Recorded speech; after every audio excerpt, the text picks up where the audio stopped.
Welcome to Talks on Tuesday, everybody, where we share our thoughts on metaphysical topics for about a half an hour. Welcome you to our YouTube audience, and as well as please leave your comments and questions. And don't forget to like and share at the end in a half an hour. And you can also subscribe to our YouTube channel. So today we are going to discuss and share our thoughts and experiences in regards to past lives or reincarnation, however you want to think about it. I do know that a psychic once told me that I was a warrior back in like the medieval times, which I can totally relate to. I won't go into why right now, but I think that, that's for me, it's just really fun. I haven't had any really extensive experiences where I've gone backwards, like in a trance or anything like that. But if anyone has anything to offer or share about that, we would love to hear it. And I know Mary has a story. If no one else is speaking up at the moment, but maybe it'll shake something up in your head and Well, I always have a story. It's my nature. This is from it was kind of a strange time in my life. I was about 40 and I had just finished my graduate program. I lived in New Hampshire and I knew we were going to be moving back to the West Coast, but it wasn't time to pack yet. And I had been working really intensely on this program, and then suddenly I had nothing to do. So I wandered into a New Age store and I found this past life regression tape, and back in the days of cassettes. And so I bought it. I thought, what the heck? I took it home, I listened to it, and it regresses you back. And I saw myself as this kind of heavy set farm woman in the middle of a big wheat field. And, she's working hard. And she, for some reason, goes into the barn and she steps from this bright blue and gold day into the dark barn. And suddenly you know how it is when you go from light into dark, you can't see anything. And she steps behind some horses and startles one of them, and it kicks her in the head and she dies. And that was it. wow. I thought, well, crap, that's not very interesting. You want something sort of glamorous or important or memorable in some way, but it really wasn't. And so I didn't have anyone to tell. And I just kind of thought, well, I tried it. And then when it was time for us to move back to the West Coast, my sister Susie and I got in the car and we drove from New Hampshire all the way to Spokane over about a week. And we stopped in Spokane because I have family there. And I hadn't seen my nieces and nephews for 5 years, which was the length of my program. And they were grown up now, a lot older. And my niece Micah started calling me stepmother. And I said, Micah, why are you calling me stepmother? And she said, well, you used to be my mom, but my mom now would be hurt if I called you mom. So I'm calling you stepmother. And I said, well, what happened to me? She said, a horse kicked you in the head and you died. Wow. And I had not told this story to anybody because it was so stupid and boring. But that was like when I first became a little obsessed with past lives and now the programs where they're studying it at universities in their psychology and consciousness studies programs. And there's a lot on YouTube if you want to watch some of those. But for me, that was like the galvanizing moment when I knew. Your niece, how old was she? She was probably 7. Oh, so she had some kind of a memory of that. Yeah, and apparently a lot of children have past life memories until Mm, they're kind right, of taught that, oh, don't be imagining things. That can't be true. right. Always been my child. That kind of thing that we say to our children. Mhm. But the Department of Consciousness Studies at University of Virginia specifically studies children's past life memories. And it's just fascinating. Wow, that's really interesting. Barbara? Oh, wow. I love that, Mary. That's really cool. And I love those situations where seemingly random events link together, and it's like, oh, okay, aha, and there's, it's almost like validation from the universe or something, that's kind of what I think of it like. And I've had a couple past life experiences. One of them was through a meditation that was led by somebody. It didn't really feel as real as the other two. One was totally spontaneous, and it was so fascinating. And then the other one was led by a friend of mine who was going to training to be a hypnotherapist, and I did a past life with her, and she actually took me to the time of death. So when you said that, Mary, about how it was like the end, she was like, so now you go to your time of death and find out what happened, and there's don't be afraid. It's nothing is going to harm you now, but just kind of re-experience that. And then later we talked about it, so I thought that was kind of interesting. But the one that happened when just spontaneously,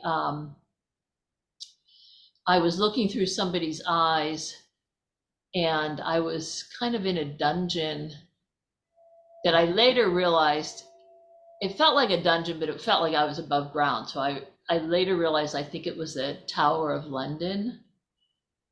And I was going to be killed the next day. I was, in trouble with the Queen. And just, a couple things happened. It was about religion, which I thought was really interesting. And when hi, Beatrix, welcome. We're talking about past lives and past life experiences. But I always have grown up very kind of anti-religious. I never bought into it, and it just always, I won't say offended me, but I just always kept it kind of at arm's length. Even though when I was a kid, I had to go to Sunday school, I just never really connected with it.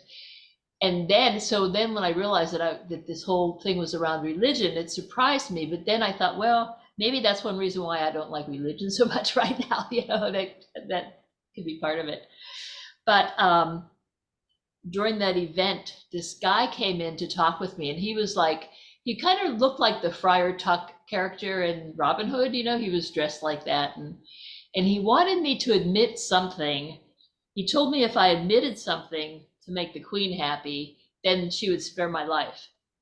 And I told him that I couldn't do that because it wasn't the truth. And I knew that I had followers who were out, they're going to be like out in the woods and amongst the crowd watching when I suppose I was being hanged. And I didn't want to let them down because I knew that, they believed in what we were standing for. And it just seemed, I just felt like I couldn't live with myself stating a lie just to stay alive. And I knew somehow that he actually agreed with me, but he was not able to take that stand himself. And he felt badly about it, and I totally understood, I was totally like, not judgmental of him at all. I felt very compassionate that he had to live with that kind of unfortunate, uh, you know, whatever he was, not living his truth. But that was his thing, and I just am like, I can't do it. I'm sorry. And so then he said, okay. And then he left. And then I was kind of back here. Yeah. But Wow, that's a long, all that. Yeah, it was really Wow. interesting. Yeah. Barb, you've just told the story of Lady Jane Grey, Oh, really? who was executed at the Tower. She had followers who put her into the throne after Henry VIII died, or no, it was his son. After his son died quite young, and she was Protestant, and the followers of Mary Tudor, Bloody Mary, wanted her back on the throne. And when they did that, they put Lady Jane in the Tower, and Mary sent a priest to Lady Jane to ask her to recant, and she wouldn't, because she couldn't deny the truth. Wow. Wow. You Maybe know, that's who that's, you were. well, but the thing is, I felt like, and of course, I didn't look down at my body to know, but I felt like I was a man. I mean, I felt very masculine. Oh, So, There was plenty of people killed for their faith or in those times, but right, yeah. But yeah, that is very interesting, Mary, because I've tried to look it up, but from as a man, not as a woman. So that's, wow, that's really just interesting. quite young. I think she was 16. wow. Wow. I Um, I felt like I was older and had lived kind of like in the woods, almost like, and I don't want to say Robin Hood, but kind of almost that outlaw type life, at least at the end, towards the end anyway. Right. Maybe But not at the beginning, but yeah. that is so cool. I'd like to remind everyone, and the Beatrix, you just came on recently, that feel free to share with us. Just raise your hand so we know you want to share, and uh, anything that pokes you that you want to, talk about or discuss, please feel free. Chelsea. So Barbara, I just interested during that when you were having that experience, what was your mindset about your impending death? Were you in a state of fear, or were you more in of a state of being? I think I wasn't feeling fearful. I think it was more like resignation. It's like, this is the end, and I accept this, and this is how it is. And yeah, I wasn't happy about it, but it felt more important to me to live my truth. And I'm a Sagittarius. I'm actually a double Sagittarius, so that maybe I don't know what I was then, but I am now, so maybe that's part of it. But yeah. And even though a lot transpired, it seemed like it happened very quickly, to me. So In the telling, it sounds long, I guess. Yeah. Yeah. I think about all these times when you meet people and you either love them immediately or distrust them, or you think there's something there.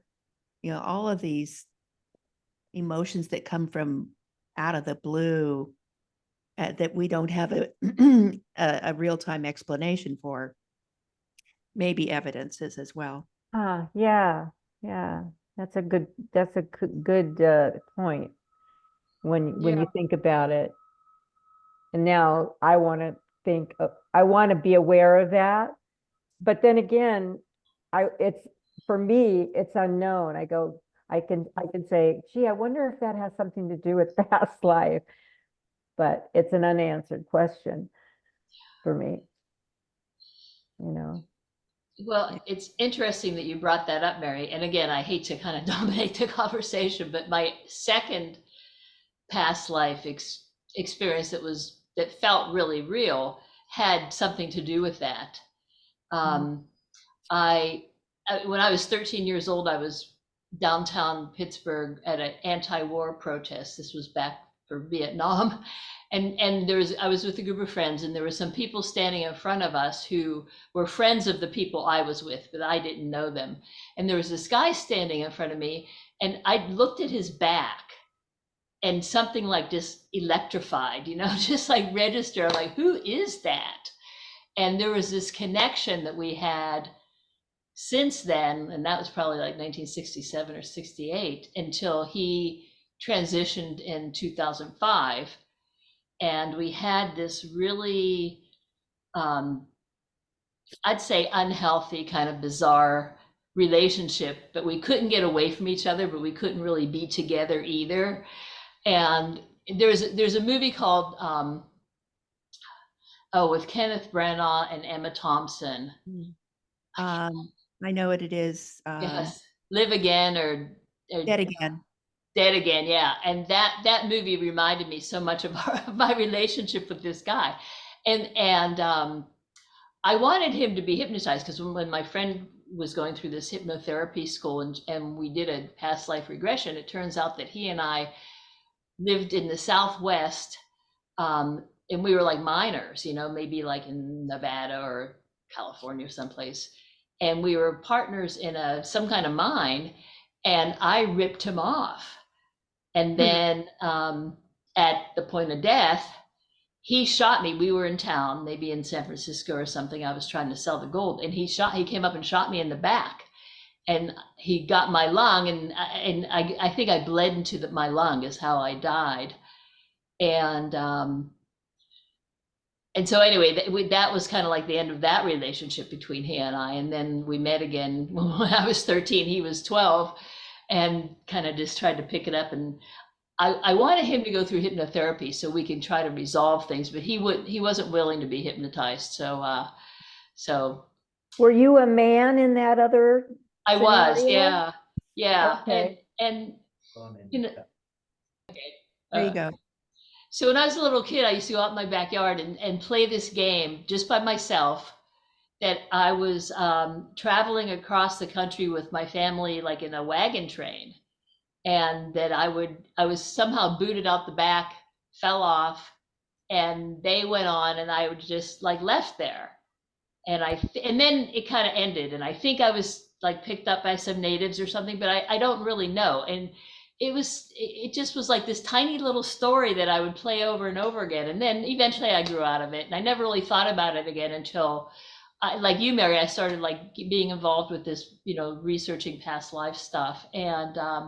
And then I started wondering, well, maybe that was, maybe there was something to that. I don't know, but maybe this little kid, because during that regression, I realized I was not a very nice person. I was mean and bitter and angry, and that could be some kid who, was booted out of the back of a wagon and kind of raised on his own or something. So I don't know, but it's just kind of an interesting thing to think about. So.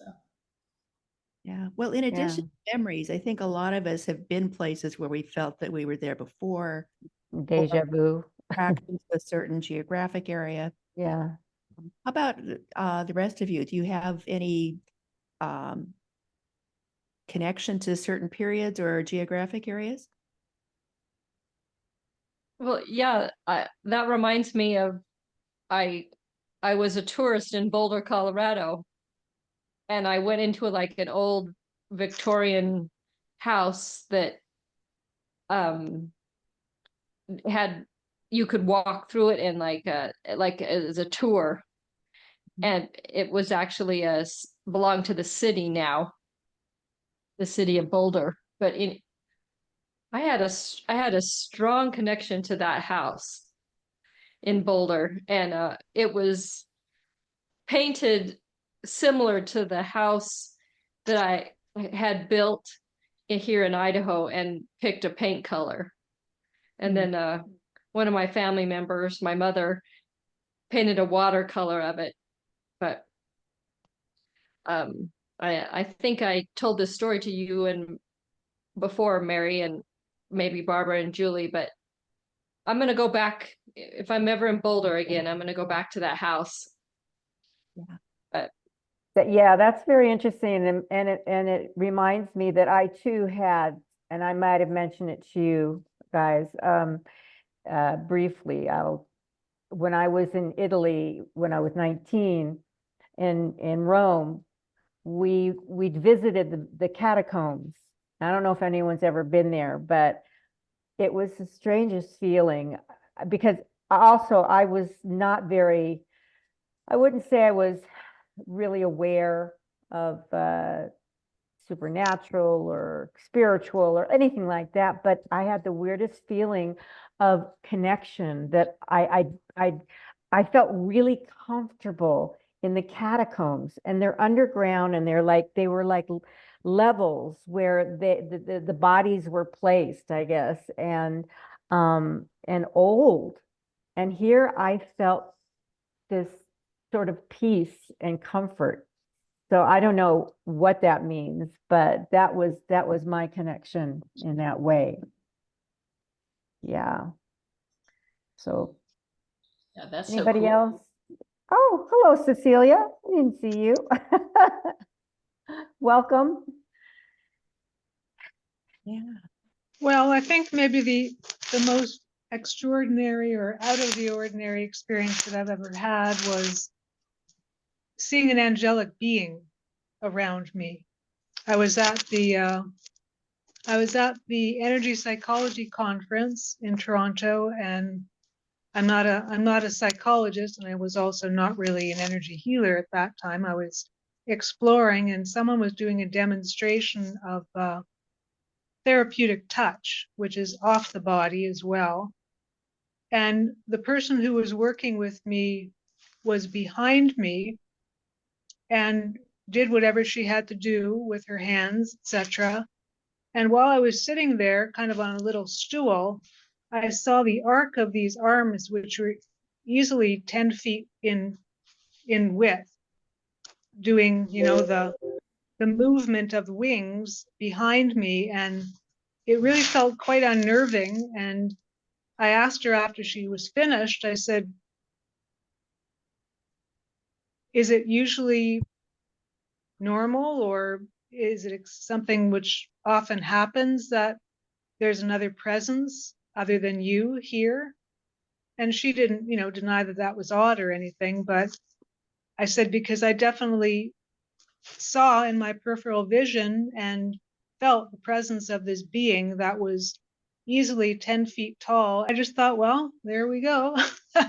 There we have now entered a different realm of experience. And I personally do have a connection with angelic beings, and it's a sign that, we are part of different levels of life. And I've never really had a past regression that I know of, but I've always felt a very strong kinship with the Japanese culture and with the Southwest, the American Southwest. And it depends where you plant yourself. You just might discover all kinds of things that you have to have the receptivity, I think, at the moment when you're there. But and we can always second guess our sanity if you like, but or comment on our sanity, but it's all very possible. I just one example that I'd like to share, which was really quite perplexing. It's about someone who was at the hospital visiting someone who was literally on his deathbed. He was comatose. He had kidney failure. And this woman that came to visit him, she sparked some kind of a healing union with him.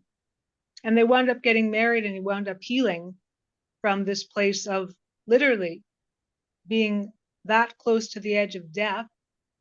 And they were together for 18 years and still are together. So somehow her presence entering into his life at that moment in time was divinely timed, and quite amazing how it all sort of worked out. What a fascinating story. Yeah. I just want to mention that we have like 3 minutes left. And if anyone has anything kind of short to share, it would be great. Oh my goodness. I have a word. A word. There's a word in Portuguese, saudades, which we don't really have in English. It's kind of like nostalgia, but it's a deep feeling of longing for something that you may never have had.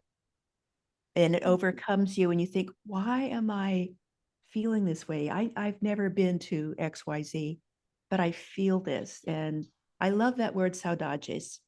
It I comes up like it. So judges. saudades. Yeah, I'll put it in the There chat. are words in other countries that we don't have here and vice versa. I'm sure that I use an Italian word sometimes that comes out of my mouth instead of what it means. It means it's a little different, you know, so. Well, I love this topic, and I think that all the research that they've done at the University of Virginia is available, and it's so fascinating to hear the stories about the kids who have these memories and their parents who have supported them along with that. And I loved Renee's story too. That was yeah, really yeah. something. Wow. If you go to YouTube and search John Cleese, the comedian, plus past lives, you will get a panel discussion of University of Virginia researchers. I had no idea John Cleese was very spiritual and into past lives, but he is. Well, I think we're going to wrap it up, huh, everybody? Thank you for joining us today. Don't forget to come back, and we'll see you next week.